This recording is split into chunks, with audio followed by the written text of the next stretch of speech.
Enfin, je pense que maintenant, ça se justifie moins maintenant dans la mesure où les pellicules 35 sont ultra performantes maintenant, parce que les pellicules d'évision là, sont vraiment assez étonnantes. Moi, j'ai vu par exemple dernièrement à Bologne une nouvelle copie que Canal a fait du Mépris. C'était projeté sur un écran gigantesque.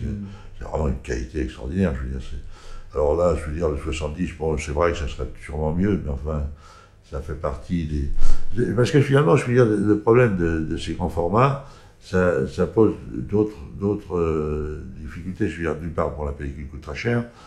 Bon, ça, à la limite, c'est pas encore. Quoique le poste pellicule sur un film, c'est un poste qui est très important. Enfin, sur les films français, quand on a des très gros budgets, bon, le poste pellicule, mais c'est un poste qui pèse lourd quand même.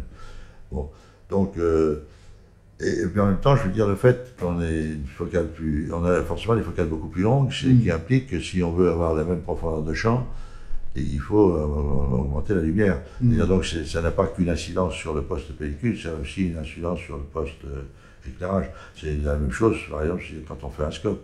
Si tu passes c'est pour ça que, par exemple, de faire des choses en Super 35, c'est moins onéreux que de le faire avec un scope avec l'anamorphoseur. Pour plein de raisons, je veux dire, c'est parce que.